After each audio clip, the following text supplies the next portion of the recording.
going on, Lubbock, Texas? Welcome to episode 66, season 5 of Talking Throws podcast, Texas style. I am Coach Jason. And I am Coach Janelle. Yeah, and fortunately we're married. Fortunate for him.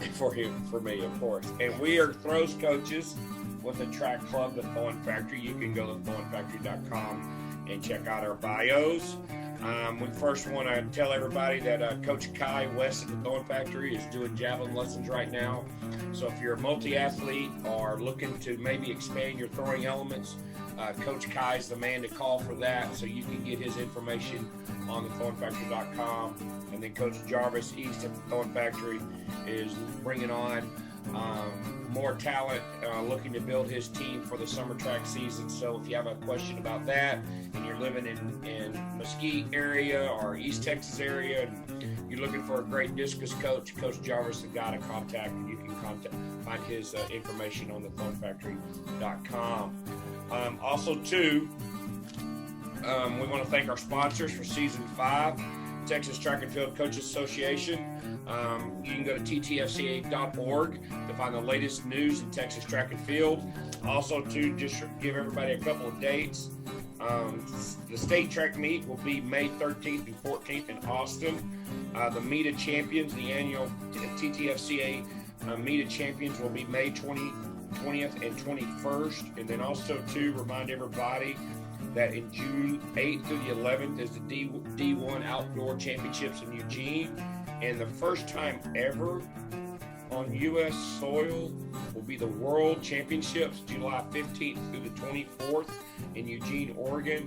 And so there's going to be some exciting year for track. So keep up with the dates. And if you don't have anything to do, travel out there.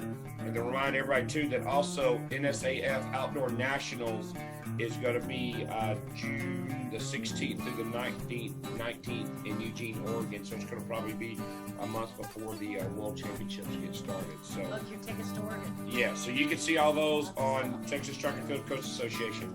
fourthrows.com, quality implements priced right. Go to fourthrows.com. Use the code TalkingThrows10 to get 10% off. And you can check out these really cool Fiber Sports Discus that we're sponsoring. Really cool bags. Janelle's holding the 1K. This is a 1.6. Low spin, twister. And then also, too, you can find steel shots, iron shots, stainless steel shots, indoor shots, shot put rings at fourthrows.com. So go check out fourthrows.com and use the code TalkingThrows10 to get 10% off. Porta-Circle, making throwing more accessible. Go to Porta-Circle, use the code TalkingThrows10. We just had a real heavy ice storm and snowstorm here, and some kids didn't have the opportunity to go outside and throw, so what better to use a Porta-Circle to put in the garage to get extra reps in. So use that code TalkingThrows10 to get 10% off. Our favorite athletic development, Ready Up Athletic Development, ran by Zach Phillips at 512-507-8347. If you're in the greater Austin area looking for private team consulting or semi-private strength conditioning classes in the greater Austin area, contact Zach Phillips at 512-507-8347 or follow him on Instagram or Facebook, or you can go to his website, readyupad.com. And then finally, Bruce Caldwell's our guy, Fiber Sports Discus. Welcome to a new way to get distance. Fiber Sports Discus is taking the guesswork out of discus selections. It's not just about the rim weight. Go to Fiber Sports Discus and use that code TalkingThrows10, and you will get a discount as well from fourthrows.com. So we appreciate Bruce's support for that. Also, to remind everybody that we have our YouTube channel now, so go and download and subscribe to that. I hope y'all are liking to see our pretty faces on YouTube. So I know hopefully it can be comical as well.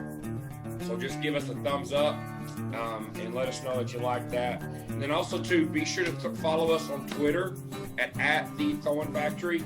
Also on Instagram for Talking Throws Podcast, Texas Style. Please follow us on that. And also the Thorn Factory on Instagram as well. And then we're also have a Facebook page as well. So we're trying to create more, get more likes and more followers. So please follow us on social media. Today's guest is 2021, took third place at the NCAA's in the discus and was given an All-American honors after that third place finish. In 2021 as well, she placed ninth at the U.S. Olympic trials with a mark of 57.29, throwing some of the best throwers for the U.S. In the Olympic trials. In 2021 and 2020, she was the Big 12 champion in the weight throw. She has PRs in the shot put of 49.10 and the discus of 197, in the weight throw of 70 feet 10 inches, and the hammer of 175.5. In high school, she was a three-time All-American in the discus. She grew up in Brandywine, Maryland, and her highlight of her high school career is she placed 5th at the New Balance Nationals outdoor meet her senior year. Please welcome to episode 66, Seasons Usual.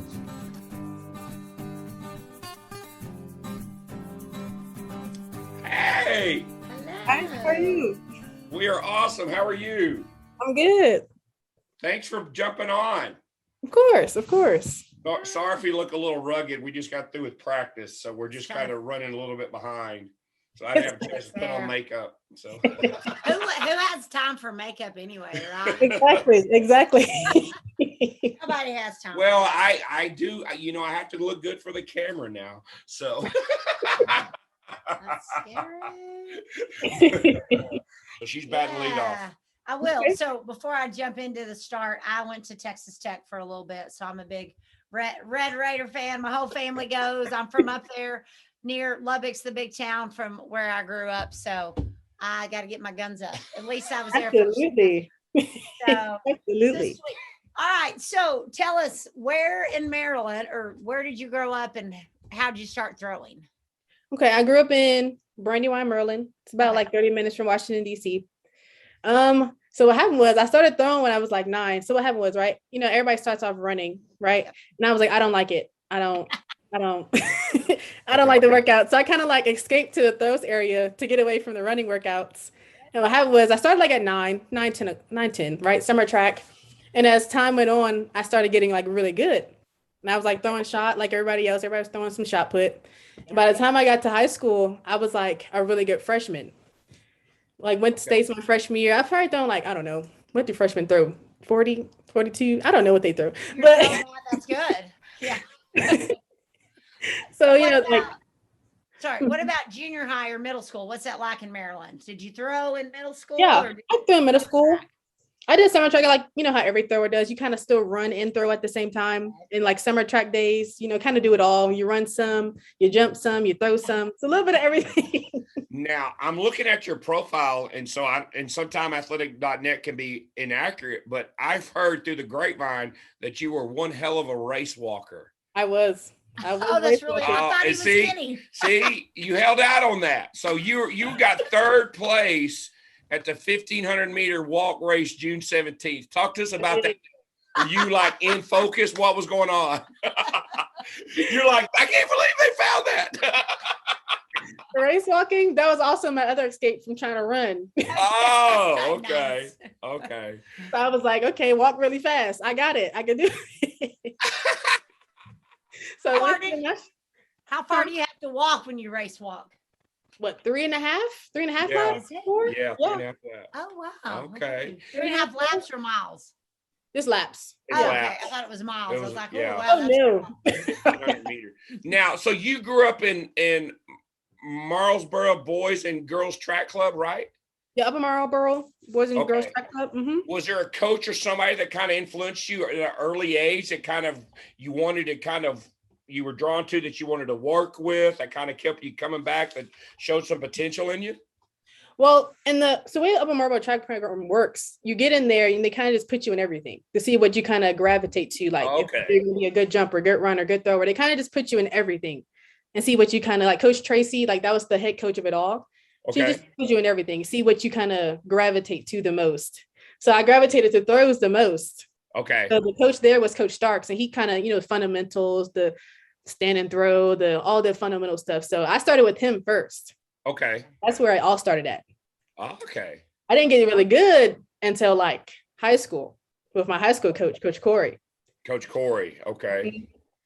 That's when I really started, because he saw how good a thrower I was going to be before I did. Okay. I was like, what? Were you a tall, lanky as Mhm. a junior high? Were you pretty athletic? Did you do? I was actually very athletic. I was just like really like tall and fit, pretty much.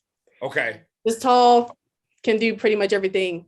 Pretty strong for a tall girl. So Were you really? Okay. yeah. What was your parents' kind of mentality about you doing this summer track? Were they gung ho? Well, my mom put me in track because she was like, listen, you're getting fat and I need you to start working out. So But you didn't go to the runners. You went over to where the throwers. exactly. So she was like, listen, you got to pick a sport. Which sport do you want? And I was like, okay. When I was, when you're young, you're fast. You think you're fast. Yeah. And then you get into track, he's like, okay, I don't like this being forced to run thing. But my mom was like, we don't quit over here. So you better figure it out. Gotcha. So I escaped to the throws area. Gotcha. So I didn't like the running workouts. Now, was your mom or your dad, did they have an athletic background? Were they athletes in college? Actually, no. My mom was like, regular cheerleader.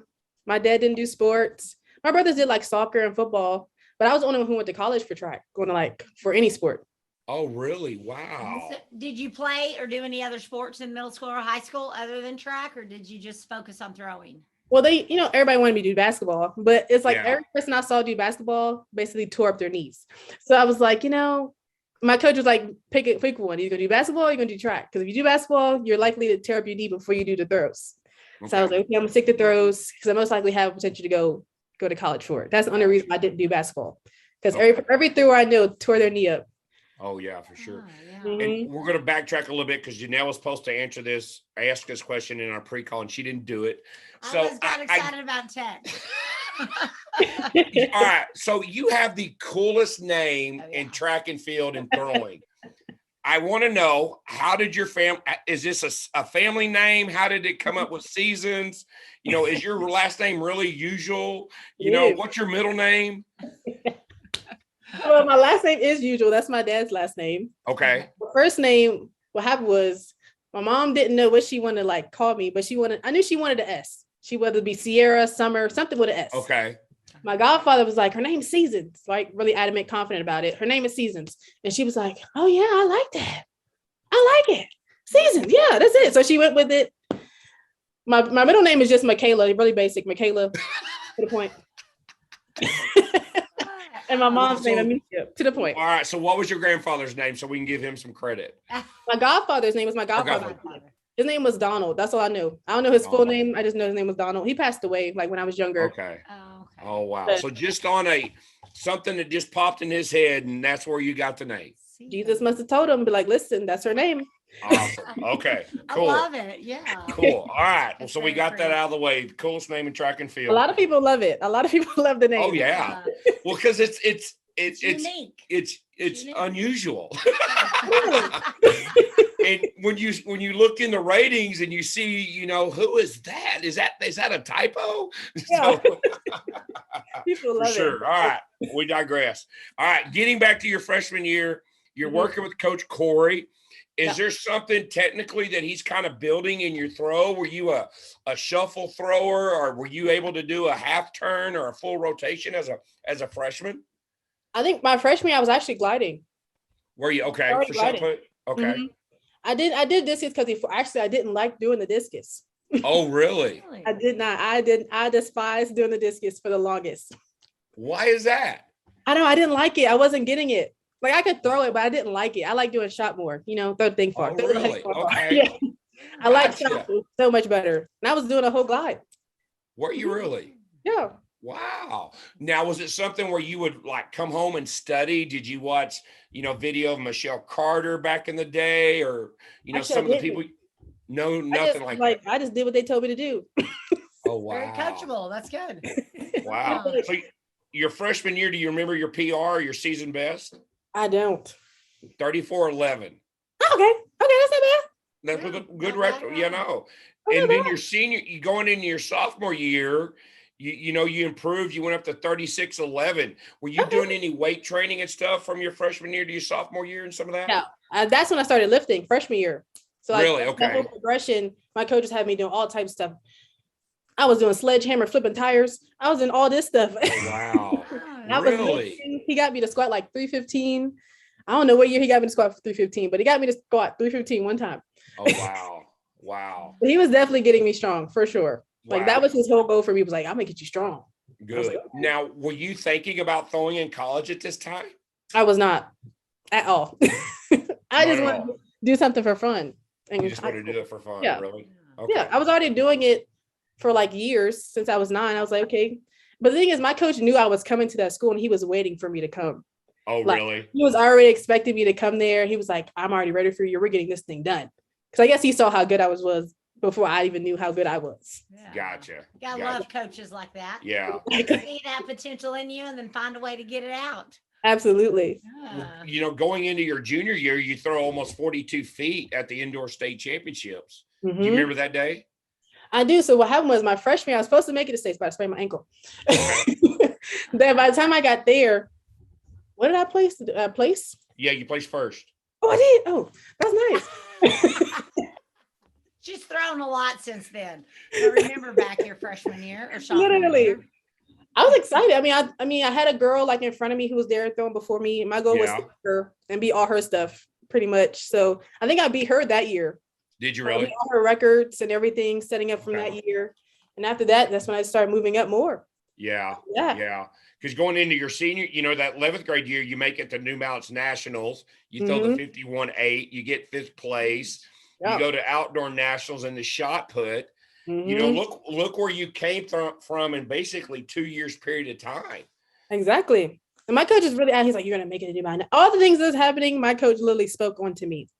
It's like, yeah, you're gonna make it to New Mountains Nationals. We're gonna go. You're gonna throw this discus. I said, I don't want to throw a discus. He's like, you're gonna throw this discus. And I was like, okay. Throwing the shot put, going indoor. And it was like, oh, these girls are big. Yeah. And this was Coach Corey, right? Yes. This is all him. What did he have a background in throwing, or is it just something that he saw the God-given ability in you and was like, all right, this is my girl, we're going to take it to the next level? I really think it was just a talent because he was not a thrower. He was a distance runner. And he I guess he just studied throwing so much. And he's just a good person that knows how to coach that he just made it work. Wow. Like he he knew just how made to it coach work. you. Right. And he just knew how to What coach you me. needed. Yeah. Right. To get me to throw farther. Okay. So it's like, Yeah. he was not a thrower at all. He was a distance runner, but he was like also coaching throws Right. at the same time. That's unusual. Right. Now, was he also was he one of your teachers in school?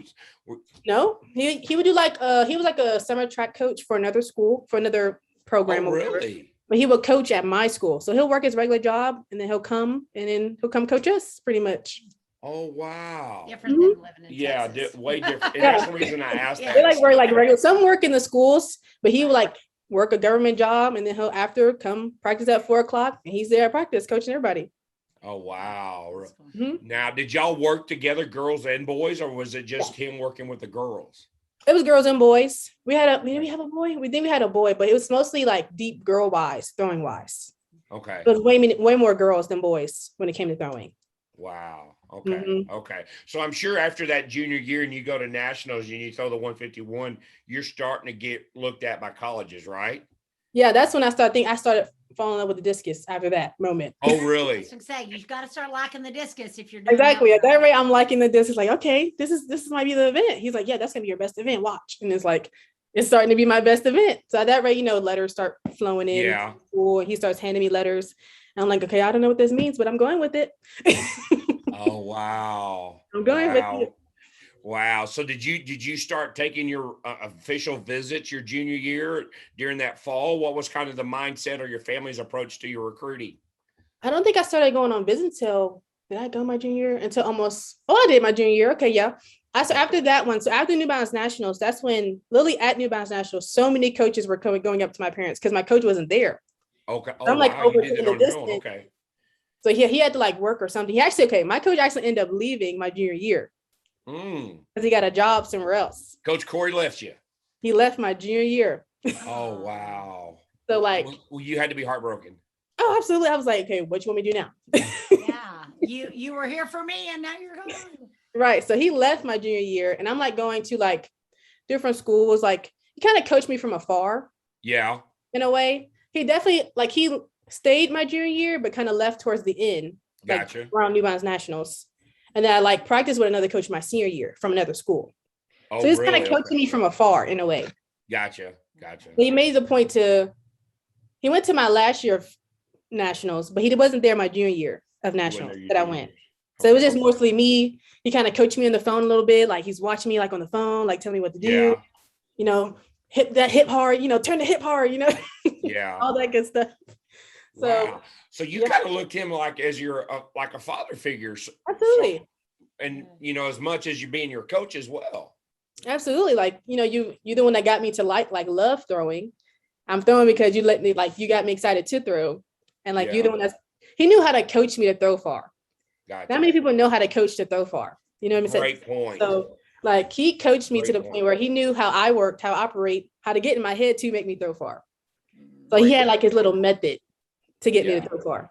Wow. He's like, if you're not laughing, you're not having fun, you're not throwing far. So start laughing. So that's awesome. So do you still, have you talked to Coach Corey in a while? Is he, y'all still? Oh, yeah, he still keeps up with me. He went to like my first year going to nationals, NCAA's. He was there. He made a point to go to that one. So awesome. Oh yeah, he's a part of the big moments. He goes. That's awesome. And that's great. Y'all still have those relationships. Absolutely. Wow. So your senior year, 157, fourth place at nationals, you know, and you go into shot put. You know, that shot put you didn't like, the 42.9. Were you rotating by then for shot put? I started rotating my junior year. Mm-hmm. Okay. That's when I switched over. How was that blending in, you know, the rotation? Because there's a lot of people that think they're different. Some people think they're the same. Kind of what was Coach Corey's approach and kind of your approach for rotational shot put and rotational discus? So the funny thing is, he actually didn't teach me how to rotate. He kept me rotating, but he didn't teach me how to rotate. The summer before my junior year, another coach from like, I guess the summer track team that he would coach for, he taught me how to rotate. So that whole summer, he's like teaching me how to turn to throw the shot. Right. And then when I went back to high school, when summer's over, that's when Corey just kept it going. So I guess he must have did his little studying and all that good stuff. Yeah. Wow. And he was like, okay, I know how to keep it going. Wow. So you just have to say, just from what I'm hearing, is throwing was kind of natural. Yeah. For you. Yeah. Like it wasn't too difficult to learn how to rotate. It just kind of happened. And I was strong enough to get the shot to go. And it's kind of stuck with it. Because you were that high level race walker. I was. That's how she has a connection with Coach Corey, because he's the distance. Exactly. Coach. He saw that distance person in you. Absolutely. Yeah. So you know, you're a 3-time high school All-American, you know, coming out of Maryland. You know, so who are some of the schools that you're looking at? Who are some of the schools that you visited? You know, kind of what was your mindset looking into your recruitment? You know, you said you had some early contacts your junior year, but what led you to come to Texas Tech? Okay, so at that point on the East Coast, you got Penn relays. So you know how y'all have Texas relays, we have Penn relays. I went there because I'm there. You know, you can go on a visit because you're there. So I'm going on a visit for them. Went to visit for them. Miami. I really wanted to go to Miami. Actually, like the coach came to my house and everything. Wanted to go to Miami. Then Texas Tech called like right after that and was like, "Hey, you want to come on a visit?" Like contacted my coach, was like, "We really want you. Come to Texas Tech." And then I also went on a visit to East Carolina as well because I was going to go south. I just knew I was going south for school. That's all I knew.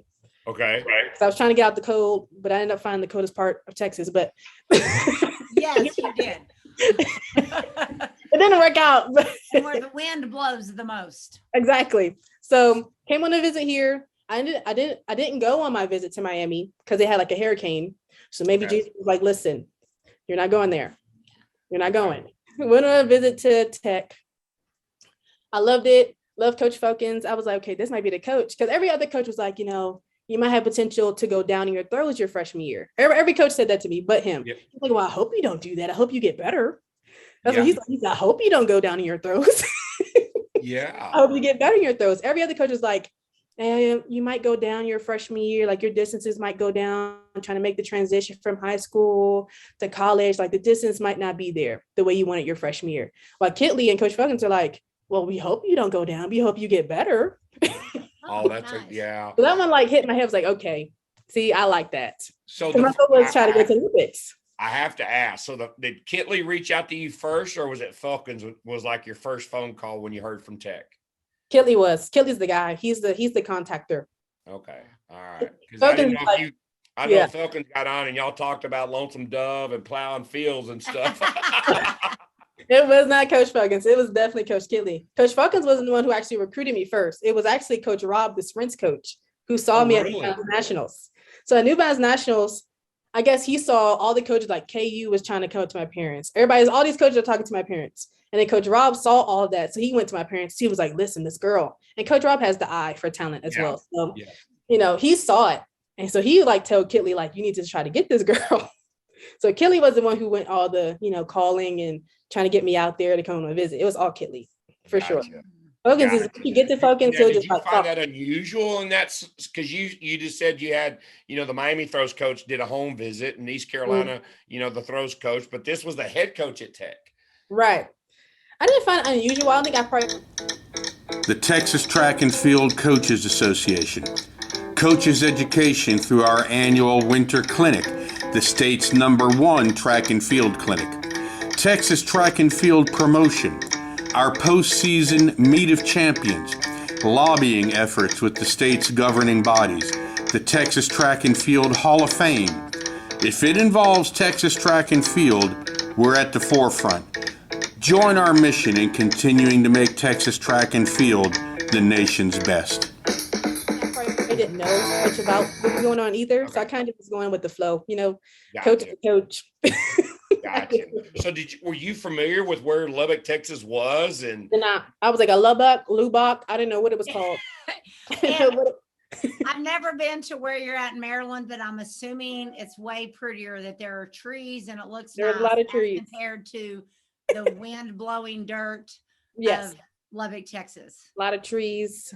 There's a lot of city.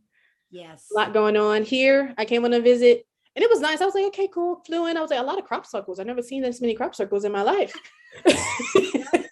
What's going on? Like, where's the school at? You got to go through Lubbock. Finally, okay, there's a school. And look, it's nice. Yeah. It was a windy day. I never seen the place before, so I don't think it really hit me like where I was. I was like, okay, I'm just here. Wow. So do you remember the first time you actually met Coach Falcons face to face? Yeah, I landed and I went to lunch with Kitley and Coach Falcons, like right when I landed. Okay. So that had to be fun. Oh yeah, I mean, I was mostly quiet. My parents were doing most of the talking. I was just there. I was just there, Kitley's chatting along. He's like, okay, let's go see the facilities. Because our indoor wasn't open yet. Our indoor wasn't up. It was just being built. Okay. We didn't have the see the indoor facility because it wasn't there yet. Yeah. So I mostly kind of like went to practice, saw the runners run, went to go see the throwers throw. Basically go through your whole visit, see the next day, you see the coaches the next day, go to breakfast with them and all that stuff. So wow. Coach Falcons can talk when you get to him. He's a talker. Yeah. He's a chatter. So did you have any idea of his legacy of him being a thrower and who he's coached? Do you have any of that legacy of Jason Young and D.D. Carter? And, of course, Duke was there probably when you were a freshman. Yeah, he was. I didn't know like what he did as a coach. I did like the research of like how his athletes will start at one distance and, grow. I did that research of like, you take how the athletes are going with his program. So if you see they're jumping, that means, okay, he has a good program, right? I didn't know how good he was. I didn't know that he was a national champion or any of that stuff. But I know he was just a good coach in general. Gotcha. But like Duke was there when I was there. He didn't talk about Didi or anything or any of that or even Hannah. Yeah. So it's actually like, oh, like then he showed like, me and my teammates later found like his old like throwing picture. Yeah. He was like, whoa, coach. Awesome. You're huge. Yeah, he was. So did you know immediately after the end of that visit that you were going to be coming to Tech? Yeah, I was like, for sure, I'm coming here. I had my visit at East Carolina right after. Okay. And I was like, in my head, I was like, okay, I already know I'm coming here, but I'm going to go on this one just to see. And I was like, yeah, this is not the school. For you. Yeah. So what did your parents think about you moving that far away from home to Lubbock? Of course, mom was like, all right, you're going pretty far, but if that's what you want, it's your choice. But they were like, you're going pretty far. Maryland. Right. But my mom also wanted to go to school in Texas. So she thought it kind of was like a coincidence how I was going to school in Texas and she wanted to go to school in Texas. Okay. My brother went to school in Texas and Tennessee before. So it wasn't like a surprise that I wanted to go far. Gotcha. Okay. And I'm sure they raised you to be self-sufficient and independent, right. to be able to live and function on your own. Did you have a roommate your freshman year? I did. Who I was did. that? Her name was Gigi. She goes to Arkansas now. She was like a multi jumper Okay. girl. Okay. Yeah. So you didn't stay with another thrower then? No, I was the only freshman thrower to come in my class. Oh, really? Okay. Okay. Okay. I was the Cool. only thrower to come in. Nice. So Right. you go back and you tell Coach Corey that you're going to Tech, right? He's What was excited. he was excited. He's happy. He's just happy I'm going to college to throw, pretty much. He's just happy. As long as I'm going to college to throw, he's happy. Wow. At that point, was there any reflection of the gratitude of what he's done for you during the last 5 years of your development to get you to that point? Oh, absolutely. I think because like he saw it, like he knew I was going to go to college for it. Like he was like, you're definitely going to college for this. This is happening. So it was like, he just knew it was going to happen. So it was like, it kind of all like kind of just fell into place. So he's happy that I'm going. He actually came back in town, I think, for my like signing day. Really awesome. Okay. So that kind of all just fell into place. So it was all happy. Nice. So you signed on the dotted line. So that summer, did you do summer track or do anything like that to get you ready for your freshman year coming to Tech? I finished out states. I did New Balance Oh, Nationals. you did? Okay. Yeah. Okay. After that, I moved. So my freshman class, some of us came in July Oh, really? Okay. or is it June? One of the months. We came. So right after New Balance Nationals, I literally moved to Texas. Okay. Right after Wow. But So did you practice. your family drive you over? No, I flew. I You flew here. I didn't have my car yet. I just flew in, got into the dorm, went about things. So I was only going to be here for like a month. Okay. Okay. So I wasn't going to be here that long. So I was only here just to start summer classes and they just want you to start feeling training. Gotcha. Because the coaches can't really train you, but you can go lift. Gotcha. Now, what was that environment like when you had like somebody like Duke who was there and, I don't know if you knew about Jason Young's legacy there at Texas Tech and some of that stuff. So, but that had to be different from you coming from where you were probably the best thrower in your county to being a small fish in a big pond now. Right. So Duke was the big fish. So I'm trying to keep up with Duke. Uh-huh. So I practiced with Duke a couple times, just to like get outside and like, just fun. Cause I still don't know what I'm doing. I'm just throwing stuff. So haven't even seen Coach Felkins yet, but I'm just out here throwing with Duke. They had like another freshman guy come in. So I'm throwing with him a little bit. And we're just kind of with just everybody pretty much. Okay. I just like really my first week practicing with Coach, he did not coach me. He just looked at me. Really? He had other people coach me. My teammate Happy was there and he was like, yeah, go teach you he started me with hammer turns. That's the first thing he started me to do. Hammer turns. Really? Yes. And you were like, I'm a discus thrower. That was the first thing he made me do. He was like, Happy, go get the stick and teach her how to do hammer turns. I threw disc like a little bit that day, but he didn't coach me. I just kind of threw it. But that's what he does. He watches you for like a week. Really? Just to see how everything's going. He just watches you for a week. Don't say nothing. What was going through your mind during that time? You were like, is he going to say something to me? Because, I'm sure, during that meeting y'all had with your parents and when he picked you up from the plane, he was very talkative to get you there. And now he's giving you the silent treatment. Right. Well, I'm just like confused, like, okay, like, I don't know what's happening. But then my team was like, yeah, he's not going to talk to you for like a week. I was like, okay. All right. Soaking it all in and Right. watching. And I'm over here on the side trying to figure out these hammer turns. Yeah. So, all right. So let's talk about that. Did you like that? Did that feel comfortable to you? No, I still don't like doing hammer to this day. You don't? It's weird. I can throw a weight. Yeah, that's okay. Hammer, I don't know why I can't throw it. Oh, come on now. You've thrown like 170 something with a hammer. And I don't know how I got that to happen either. It just happened. I said, at this rate, just let me walk into the circle and throw. Don't even try to practice me. Just So your freshman year, you had a really good year for weight throw. Mm-hmm. Yeah. So what contributed to that, especially being a new vent for you? Because you threw almost 61.5. Grip it and rip it, pretty much. Grip that weight and rip it. Really? That's pretty much. I was like probably more grip and rip than form than anything.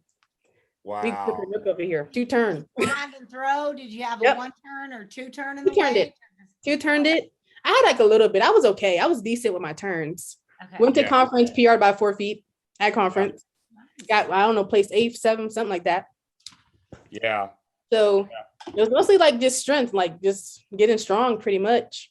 And it would make it go. Yeah. Now you did shot put your freshman year as well. A little bit. I did a little bit. I didn't do it as much.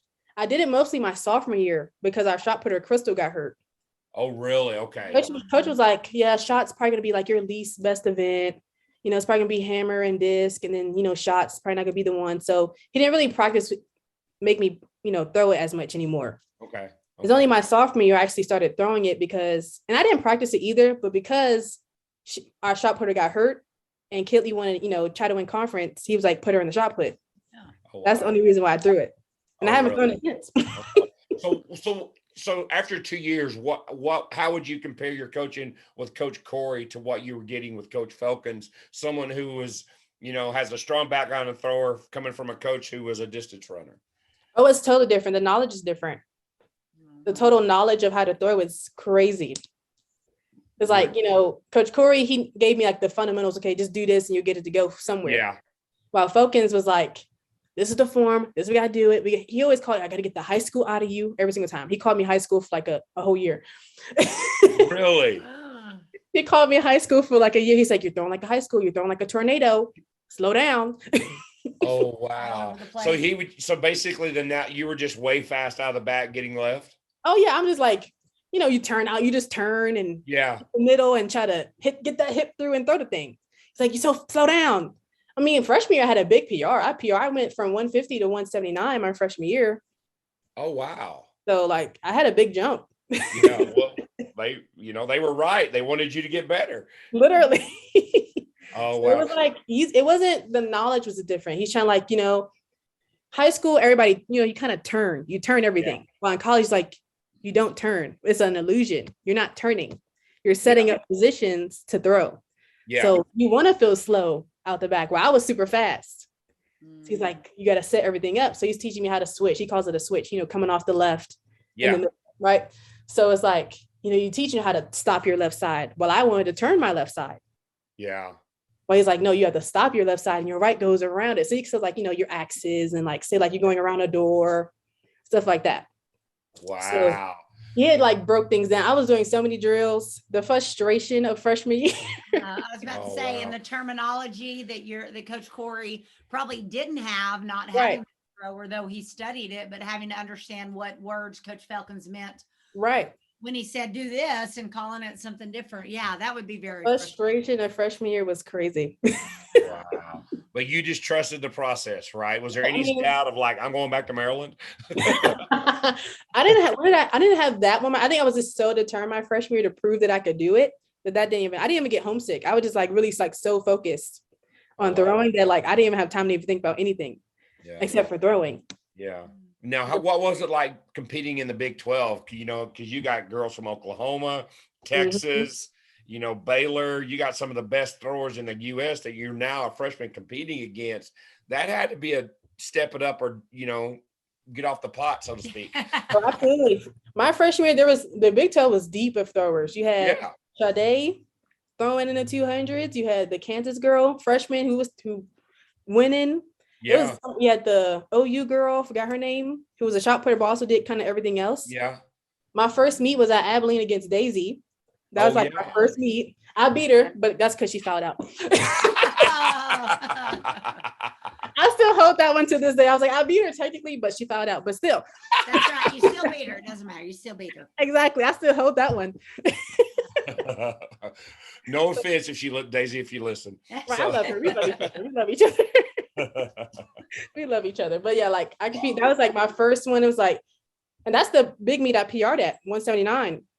Wow. So after that, I was like, okay, well, let's try to hold on. Cause after that was Texas relays. Never been to Texas relays before. I don't know if I did well or not. I probably did decent. Probably throw like 170 something. Yeah. So are you a person in the meets? Are you really kind of calm, listening to music? Are you kind of like a jittery, moving around all the place, kind of nervous? How would you describe your meet day throwing? Meet day throwing, I'm probably like I'm calm, but I'm also like I'm trying to like I don't like to get too deep into my thinking. Gotcha. Then I start overthinking movements. Right. So like I try to like go in and have fun with it, like kind of like go with the flow, do what I know I can do, and try not to overthink it. So, listen to music before you get there. But I'm also trying to joke around with my teammates a little bit, so we can take the pressure off. Gotcha. Right. So I try to I'm focused, but I'm not trying to be too deep into my thinking. That's why you start overthinking movements, which I'm really good at. Overthinking movements. Yes. Yeah, I'm sure. Yeah, because you overanalyze. Do you get kind of that self-doubt, and then you're really slow out of the back. I'm thinking okay, slow out the back, sit up the axis. Okay, move your right leg. Okay, got to move the right leg. Okay, hit it's there's so many things I'm thinking about at one time that's causes disaster. Yeah, for sure. Right, you just got to trust all that training that you do, all the hours you put in, and let your body just go. Yeah. Freshman, kind of get through that mental. You got to get through that mental thing. You went from being this great athlete in high school. Now you're not at the top anymore. You have to realize, okay, you're making a transition. You have these big meets. Everybody's throwing far. You have to get through that mental capacity of you have that young mindset. Yeah. But you're also but I was all about winning. I was winning all the time. Yeah. Now you're not winning as much no more. Yeah. So you have to get through that mental shift of, okay, don't freak out. Yeah. Stay calm. You're having a budget being a student athlete and being a school, what are you studying? What were you studying your freshman year? Are you still in that degree? So my undergrad was in kinesiology. Okay. Right now. Yeah. That was my undergrad. Right now I'm in my master's in healthcare administration. So. Oh, good for you. Thank you. Thank you. Awesome. So that extra year of COVID helped. It did. I wasn't supposed to see COVID hit. And then I wasn't supposed to have an indoor season. I was only supposed to have an outdoor season, which I was really excited about. Because all I could do is focus on Discus. Yes. He called me one day. It was seasons. I got some good news. And I'm like, what good news? And he was like, you got an indoor season. I was like, oh, okay. Yay. All right. Another year of weight throw. All right. I was not excited. I was so excited to be done with this weight throw, but I'm doing it again. So, yes. Yes. You got to defend your Big 12 championship. I'm trying to go for 3 years in a row at this rate. I know. You're going to do it. You might as well do it. So how many turns are you up to now in hammer or weight? So my freshman year, I think even sophomore year, I did 2 turns. I switched to a 3-turn at some point. I don't know. It was junior year. I switched to a 3-turn, but now I'm back to 2-turn. Because I got hurt last year and I'm still doing 2-turn. But I went from 3-turn. I'm always switching turns at this rate. I'm going for 3-turn, really? turn, okay. 3-turn. Whatever works at that moment. Gotcha. Yeah. Gotcha. So what did you do during COVID when everything kind of shut down? Did you go back home? Did you stay in Lubbock? What happened during COVID for you? Right. So Big 12s happened. One of my first Big 12s in the weight happened. Then right after that is when everything COVID started arriving. So after that, once COVID hit, we all had a team meeting and it was well, the season's over, nationals is canceled. So everybody kind of just went home. And it was we'll let you know, guys, what happens next. So everybody kind of went home and trying to figure out what happens next. So you went back to Maryland?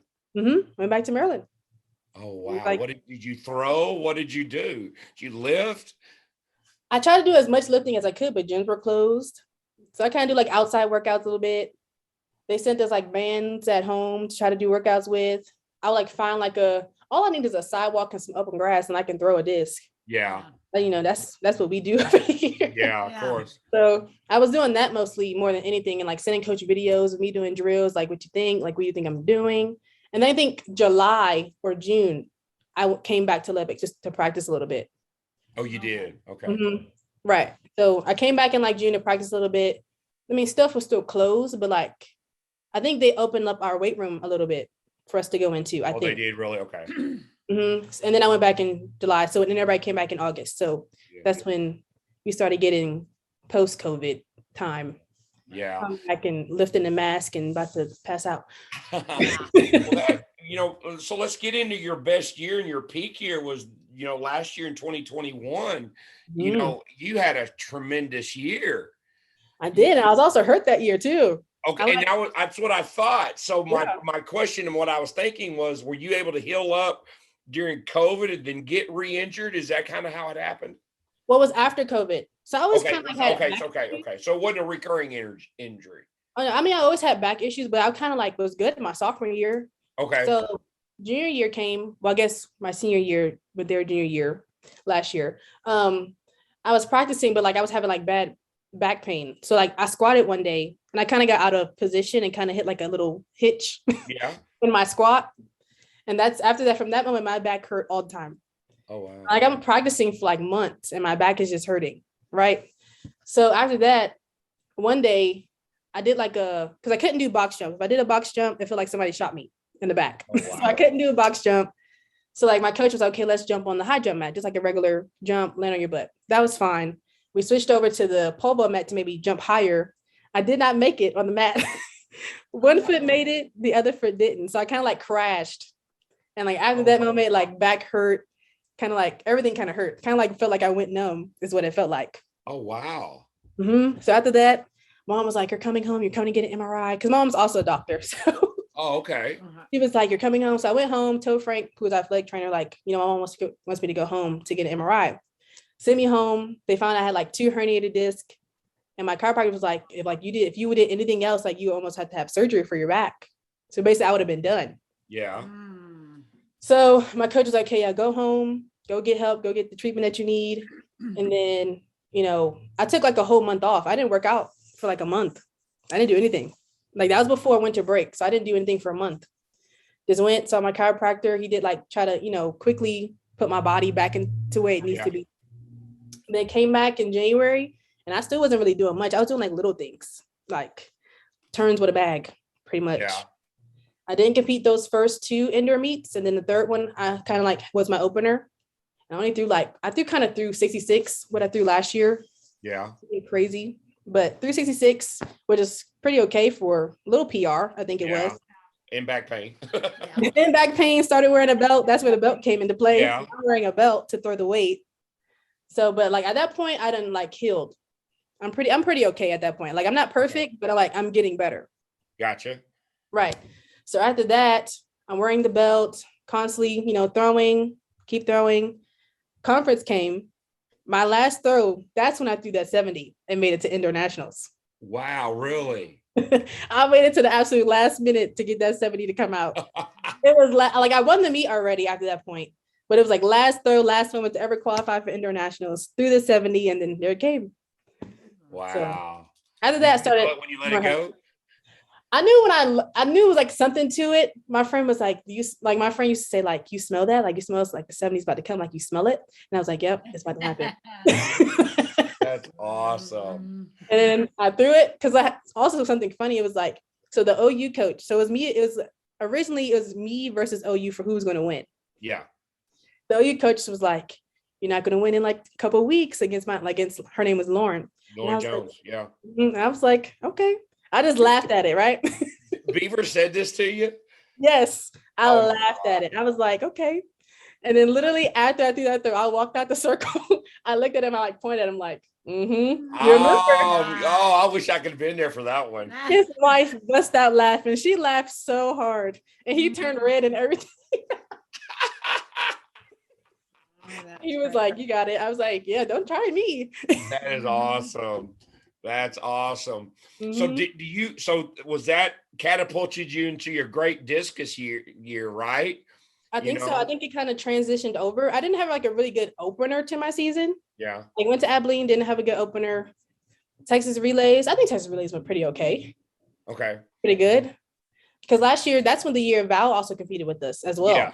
So I thought it was when that I competed with her. So that was like, and then like, I think by our third meet, it was our home meet. That's when I popped the 59. Really? Okay. Yeah. Okay. That was the meet I popped it. So that was exciting. It was like, okay, we're getting somewhere. We're getting somewhere. So after that, I mean, conference didn't go the way I wanted it to, but the year was going off the way I wanted to because I was like top 5 pretty much all year. In the country, yeah.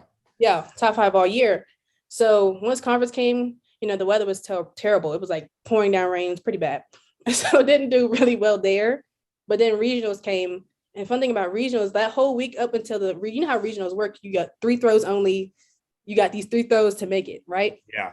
So that whole week of regionals, I was throwing terrible. Like literally was off. Throws were not going, was not going well at all.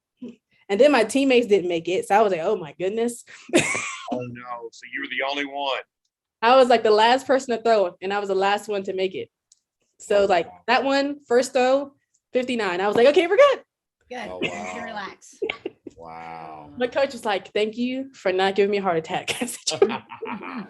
So your this past year, that 2021 was your first time making nationals in the discus, right? That was my second time going. I made it my Okay. sophomore year. You made it your Place sophomore ninth. year. Right. Placed ninth my sophomore year. Okay. This is the year. Last year was the year I went second time and got third. Third, yeah. And that's what I wanted to talk about. So Mhm. your first throw, because I watched it like 2 nights ago and then 2 nights before that. So your first throw, you go 192.8. Yeah. Okay. And if you watch it on YouTube, you can actually see your warm-up throws. Do you know Mhm. that? I didn't. You can see your warm-up throws. So, and you could just tell by your facial expression that your warm-ups were kind of off a little bit. Yeah. Exactly. And so I was wondering kind of what was going through your mind warming up, because you were in the second flight. You know, Mhm. you have Van Clinken, Arizona State there. You got the girl from Iowa there. You Yeah. got big dogs, you know. Florida And you're State girl, like all yeah, these people. throws, but you know, the first flight, the girl from Virginia Tech pops a big PR out of nowhere. You know, Yeah. and you're like, wow, okay, we're gonna have to throw 185, 190 to, you know, make top 5 in this, right? Mm-hmm. So what was going on? And were you nervous? Because you don't seem like you're the type that got overly nervous. I usually stay calm, cool, collected. I try. Like warm up, Okay. it was not going well. I don't know why it wasn't going well. I think I had to get the circle was new. Yeah, it was very, been very known to new be fast circle. and slick. Yeah. Right. So it was like fast circles I don't like. Okay.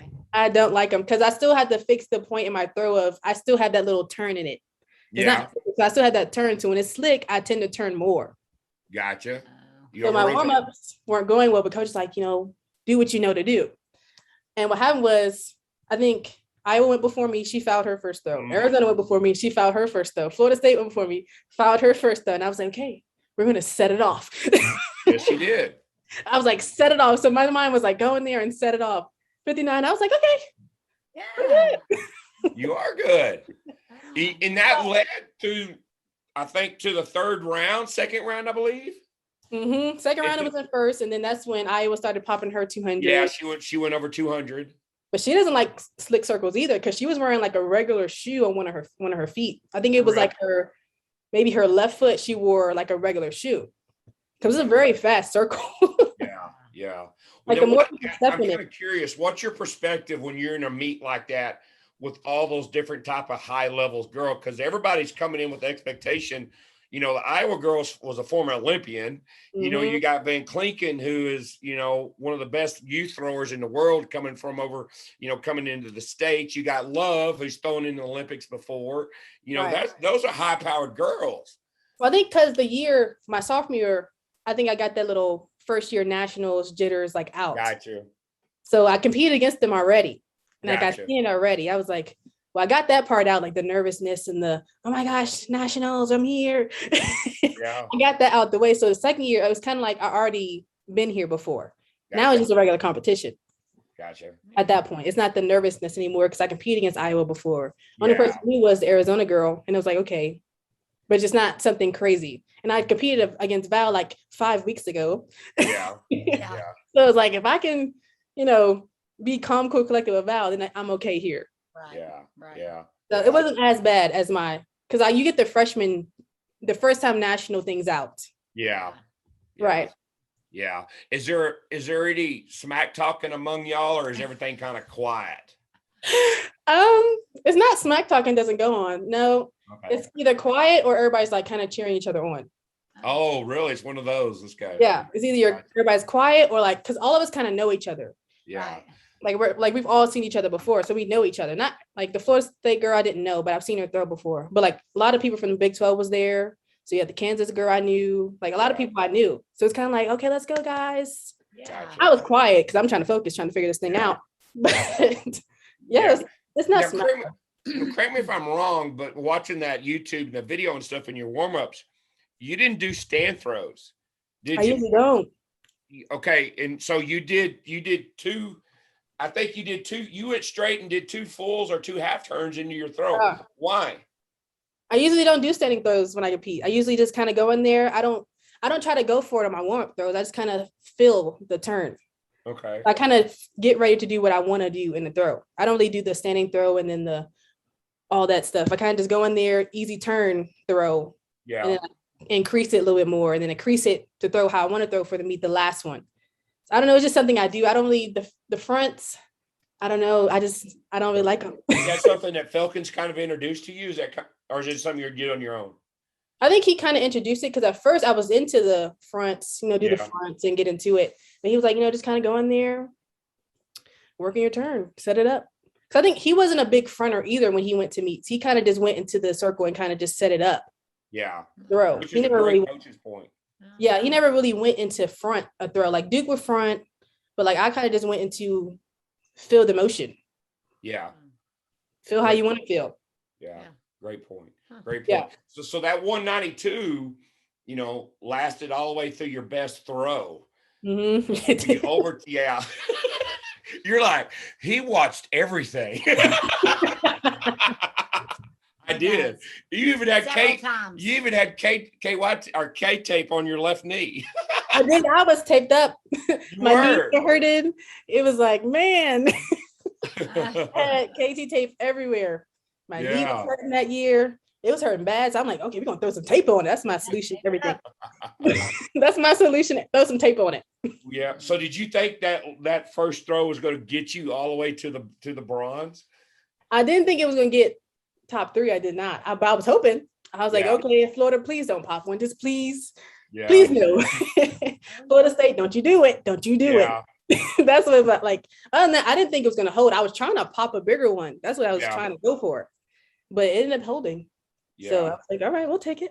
And it's funny because and I don't know if you would say this or if Falcons would say it, but he was talking about being slow and catching the axis out of the back. You would have to say you were maybe rushing it and being a little too fast. I was, because I was like, he hates when I talk about it because I'm like, I figured it out what I was doing. He said, you couldn't figure it out before. I said, I'm sorry, I figured it out now. But it was like, I was like, and thinking of how the circle was fast, you start to change things to accommodate how fast the circle was. Right. So I'm like over here already starting to turn my hip instead of set it up and be kind of like over that foot. Yeah. Get around. I'm already turning because I'm like, okay, I'm slipping. Gotcha. And I need to figure out how to not slip. So I'm automatically turning already. He's like, well, you couldn't figure it out before. I said, well, what are we going to do? Yeah. That's a great perspective on that. Now, so would you rational? Do you have an extra pair of shoes to change throwing shoes, or did you just bring one pair? Was that a possible idea? Well, I didn't think too much into the shoe thing because my shoes are fine. It was like more of, because the thing is, the day before when we went to go just warm up in the circle, the days before, the circle was fine. It's more as more people's feet get into the circle, the more it kept, getting more slip. Mm-hmm. So it's like, it was working, but it wasn't working. Gotcha. And I don't know if a shoe would have changed it. I mean, I got better shoes now. Like I work a flatter shoe on my left and a rotational one on my right. Okay. Instead of like both rotational, they're both, one's flat, really super flat, like Under Armour shoe flat, like no arch on my left. Gotcha. And rotation on my right to have like that little more pressure underneath my foot. Because a lot of times I like to rise on top of my foot. Like, you get on your toe. Yeah. That doesn't be either. You want to be like on more the ball middle. Yeah. And a flatter shoe helps me do that. And feel like more of that. What kind of shoe do you wear on your right then? A Nike rotational. Oh, you wear the Nike. Okay. Yeah. Yeah. So Under Armour on your left, Nike on the right. Yep. I was, when you were saying that, I was like, I don't think Under Armour makes that type of shoe. So that's the reason I was asking. Yeah. So, well, cool. So you get that bronze medal, and that has to be an amazing experience for you. So excited because remember Duke's year, his first time at nationals, he got 9th, right? Yes. Second year he got 1st. So on mine, last I was trying to do the Duke thing. I was trying to went from 9th to 1st. Yeah. It didn't work. I didn't get 1st, but I was like, okay, but we got top 3. So it's like it was a good moment. I was like, okay, at least I got a medal this time. Because 9th is probably the worst thing to get. Yeah. Because like you're like, I was that close to getting in. Yeah. Like I was right there. It's probably the worst feeling ever. Wow. You just soon get 11th or 12th or right. At least I didn't make it. I just didn't make it. But 9th is like, really? Yeah, really. Really? So did you give the medal to your mama? Do you have it? Where's it at? I have it in my room right now, actually. Wow. Awesome. I have it on me. Hopefully I'm trying to go for that first one. That's what I want. I really want a first. You think you got a shot? I think if I go out there and pop one and make somebody nervous, I might. You might. Oh, for sure. I bet you do. I I bet you pop do. one. So when you hit the 182, you hit the standard as well for making the Olympic trials. That Yeah. had to be a cool experience as well. That was so fun because actually it was nationals. I had to stay in Oregon right after nationals because Yes. that's when Discus was like a week later. So now the thing is, so the pros have it lucky. They train all year for the Olympics, right? For Olympic trials. We train all year for Big 12s, nationals, and then what's to come after. So we're peaking early, while they're trying to peak way later than we are. So I'm like over here, like I'm exhausted. I ain't got no energy left. Yeah. I'm trying to figure out where to get it from. So like now it was like also like, of course, everybody's happy to make the Olympic trials. Like Yes. finally, like, I'm at the Olympic trials. Even though I didn't make the Olympics, you can still say, I made the Olympic trials. Yeah, for sure. So it was like, And to make ninth place. right. And there goes the ninth again. See? Yeah. Terrible. Yeah. So did that. I'm excited to be there, compete against a lot of good, Val, to see Val throw in person even further was like nuts. Hazelwood, Binkoff, Smallwood, who, legendary U.S. discus thrower. So it was like crazy. And all the college athletes are like, we're trying our best here, guys. We're trying. Stop it. We're trying to get up here. We're tired. Yeah. That is a good point. So did Falcon stay that week with you and kind of coach you through all that type of stuff? Absolutely. We practiced so much literally that whole week.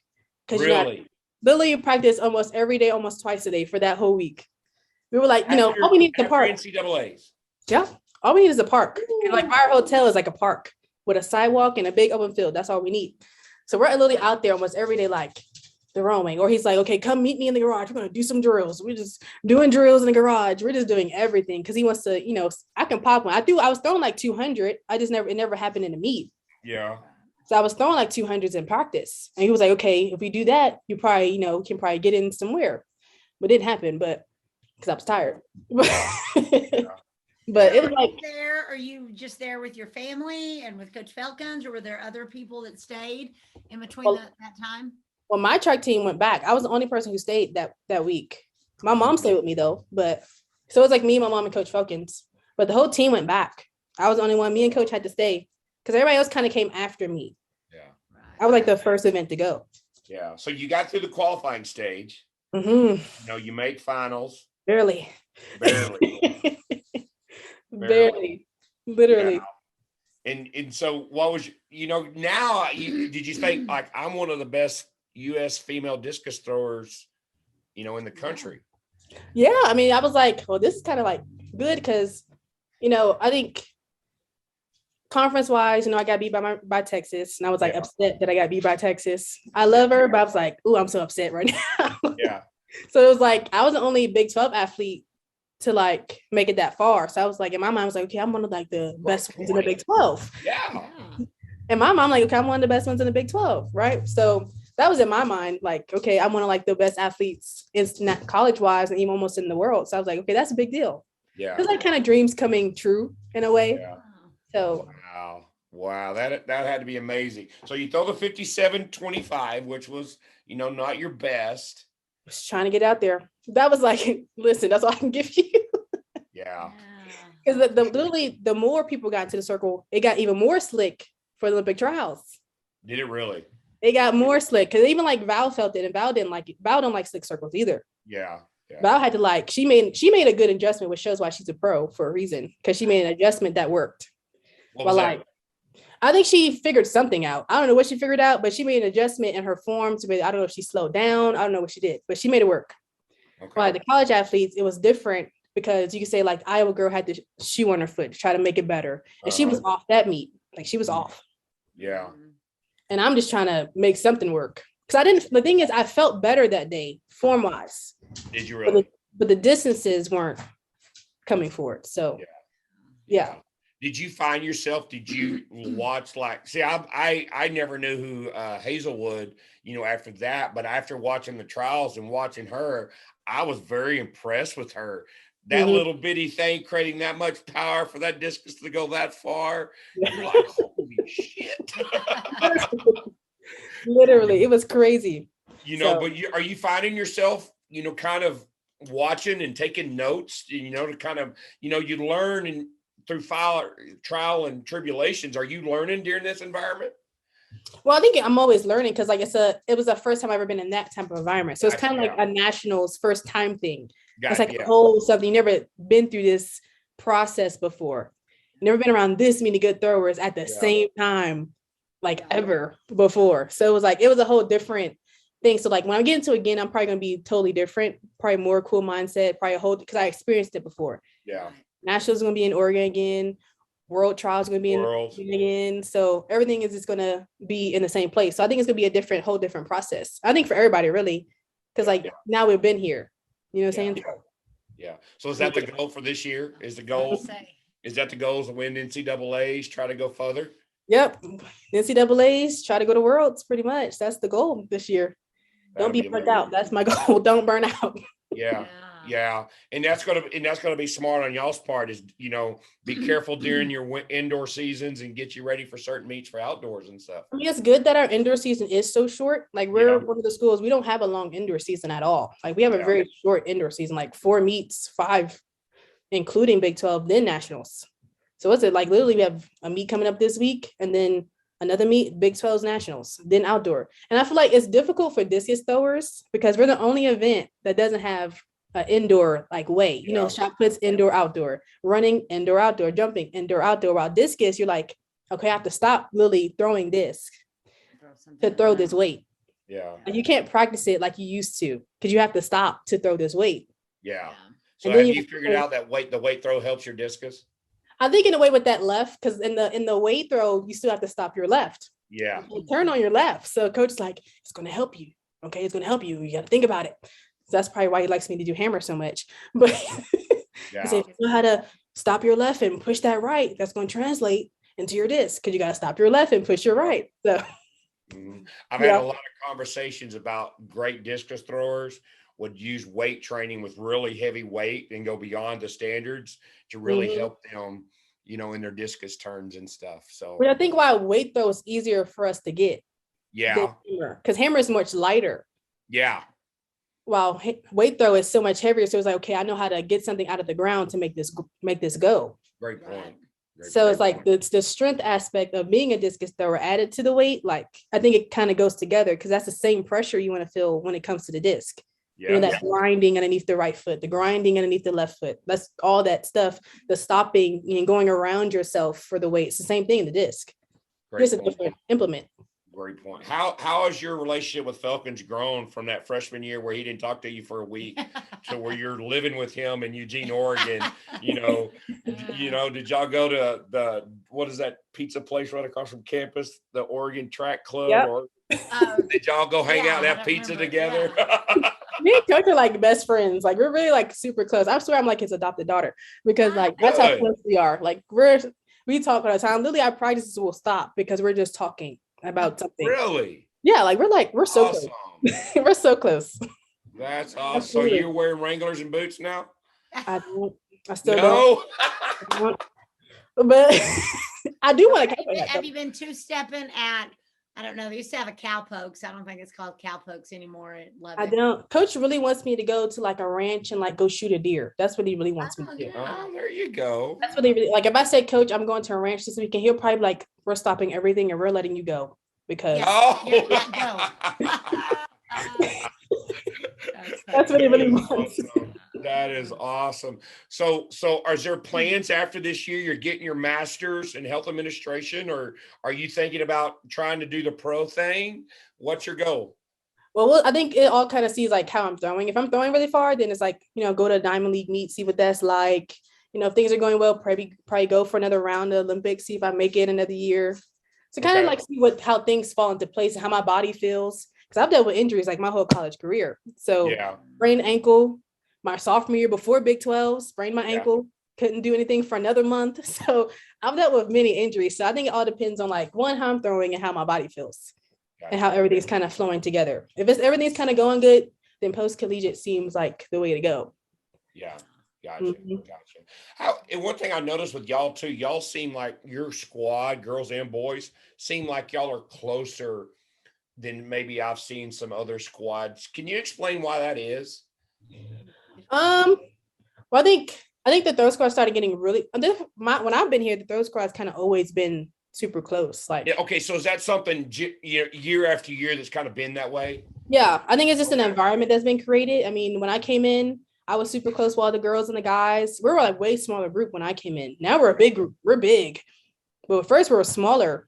So I think over time it's like at that rate the cultures created for closeness in the group because we're all like practicing with each other. We're always hanging out with each other. So it's kind of that closeness is automatic created. Like me and Gabe joke around. Me and Gabe can't practice with each other. It's a competition every day I practice. We just can't do it. Like Discus is terrible. He's like, coach is like, okay, go like 50%. Gabe out here trying to throw and it makes me throw far. And Gabe thinks I'm throwing far. I was like, Gabe, I'm not. I'm just relaxed. And he's trying to throw far. And now we're having a competition.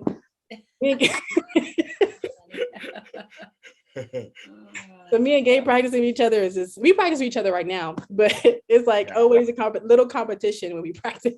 Well, that's good. That's good. So he's way bigger than me, but it's all right. Do y'all, the girls, do y'all hang out with each other like once a week? Do y'all go over to somebody's house that cooks or stuff like that? Honestly, the throws group like goes out and eats like almost every week. Like Really? we hang out a lot. Like a lot of things we do is hang out a lot. I like hold things at my house sometimes. Like we hang out a lot. Like eat together. Because it's the same thing when we go on track meets, we eat together. Yeah. Gotcha. So Gotcha. yeah. Yeah. Well, now, will Felkins, have you talked? Will he coach you if you decide to go professional and stuff? I think so. I mean, as far as I know, I mean, he's in two different places. Like he wants to retire because he's getting old, but then he don't want to retire because like, you know, he likes to coach. Coaching. So I don't know. I mean, hopefully I will, that's like what I would want to happen. I would want him to be my coach because like you're all I know. So I don't want to kind of switch coaching, gives me a different method. I don't really want that. So, I mean, hopefully he'll continue to coach me. I think he will, or he'll coach me from afar. One of them. Yeah. I know one time he hinted me wanting to practice with Jason Young, but I was like, I don't know. Discus dynamics. Yeah, for sure.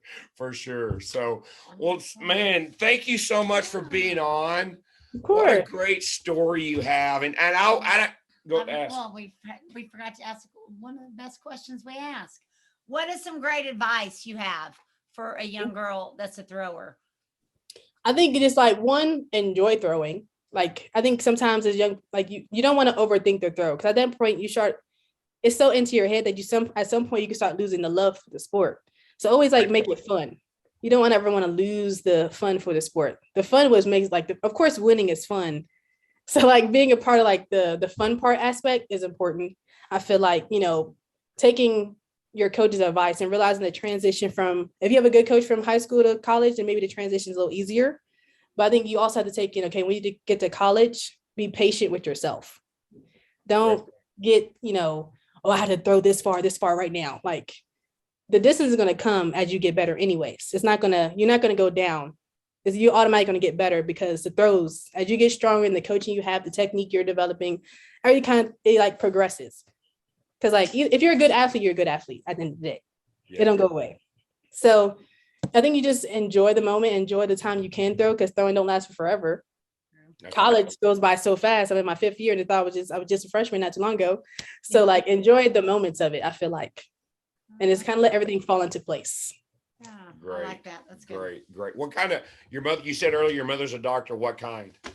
she's called an integrated alternative medicine physician. So like kind of naturopathic doctor. Oh, wow. Cool. So with your health administration, are you going to take over her office? I might take it and run with it. Lots of opportunities. For sure. Yeah, So, awesome. Well, Caesars, thank you so much for being on. We appreciate it. God bless you. Tell Coach Felkins and Coach Kitley we said hello. I will. And we'll see you soon. This will be out. Thank you so much. God bless you. Go reach those goals. And we look forward to watching you throw in the Olympics someday. Yeah. Thank you. See you guys. Thank you so much. Bye. We'd like to thank Caesars Usuals for being on. Episode 66, season 5 of Talking Throws podcast, Texas style. Just what a good person. She's the type of person you just really root for and want to have success. Regardless of how she came to Texas Tech and coming from Maryland and you know going someplace out of her comfort zone to Coach Felkins and Coach Kitley at Texas Tech. you know, she just kind of has that I'll try anything type mentality. And I think that's really paid off for her. And for her to reach the pinnacle of throwing in the U.S. in 2021 with a third place finish at NCAAs and a ninth place at the Olympic trials with some of the U.S. best. And she held her own. And you just really think, you know, when this year or 2 or 3 years down the road, when it comes to trials again, she's going to be right there in the mix. Yeah, for sure. Yeah, she had so many great things to say about, like she talked about the frustration of her freshman year of going to be more technical and learning all the new verbiage and how important that is to have that mental capacity to throw that she didn't have. Like Coach Felkins called her a high school thrower forever. Yeah. Called her high school because it is a different mentality from middle school to high school to whatever. Whether, you know, Coach Corey was a great coach and did great things for her, but it's still a different level that you have to be able to be coachable and trust the process, which she understood that. And it also too, you just never underestimate the power of a good coach and somebody's influence on the athlete they're coaching that can really catapult them to achieve great heights like Coach Corey did. Even when he left and went off and changed jobs, like she said, he was still involved in her life until this day, still involved into her life that helped her get where she needs to be. So that's pretty cool that a coach can have that great positive relationship. Yeah, he spoke that into her as he followed her at 9 years old and waited for her to come to his high school to throw. For sure. So we thank Seasons Usual so much for being on. Goes Red Raiders, and we will see y'all down the road. All right, we want to thank our sponsors for Season 5, Texas Track and Field Coaches Association. Go to ttfca.org and look at all of the latest news in track and field. Like Jason said earlier, they've got their meets posted for 2022. So go catch as many meets as you can. 4throws.com, quality implements priced right. Use the code TalkingThrows10 to get 10% off and to get your wonderful Fiber Sports Discus. We love them. These are all nice and clean. They need to get beat up a little bit, but get your Fiber Sport Discus. Porta Circle, porta-circle.com. Set it up anywhere. Hopefully weather's going to start getting nice around here, but if you don't have a ring or place to get a lot of reps, put that Porta Circle up on a sidewalk. Like Seasons even said, you're seeing sidewalk and some grass. That's true. And you can throw. That's all you need. Nothing fancy. If you're in the Austin area, go to Ready Up Athletic Development. You can check them out at readyupad.com or call Zach Phillips at 512-507-8347. Check out his Instagram page. And then the Throwing Factory. Try to find better. I've done better. I haven't said check out until just now, so it's good. Look at our page. We're doing lots of lessons, middle school kids starting to throw. Just, worked with a kid today who just wants to get a step up of everybody else, never thrown a shot put or discus in his life. So just kind of the introduction of that. You got Coach Smith and Coach Charvis. Reach out to them too. We're always looking to bring throwers on. We just want people to know that throw is an option in Texas. It's not just football, volleyball, and basketball. Yeah. You can do some track. And if you are a football, volleyball player, track is a great thing. Yeah. Then also too, don't forget about our shop tab on the throwingfactory.com. Where you can go buy a cool pullover, hats, our warm-up suits, anything podcast related will be on that shopping page. So go purchase something. I didn't say check it out. Check out when you put it in the cart. Yes. Check out. Yeah. And then Lifting DFW Human Performance, where we take lifting from a 2-star to maybe a 4-star athlete. We take a housewife to a dad and try to give them the best health possible being human performance related. So if you have any questions, my contact information is on the website at liftingdfw.com. And then also too, we are on YouTube. Feel free to watch us on there. You can find us on any podcast platform, but also follow us on Twitter, Instagram for the Throwing Factory, but also Talking Throws podcast. And we appreciate all the support from all the listeners and stuff all over the world. And I hope that we bring value and content that y'all enjoy. Give us some feedback. And if you know anybody that has ties to Texas, yes, drop us some names. We're looking to to interview people, just bring more to throwing, and got some ties to Texas, even though they lived in Maryland before they got there. True. They got to Texas as quick as possible.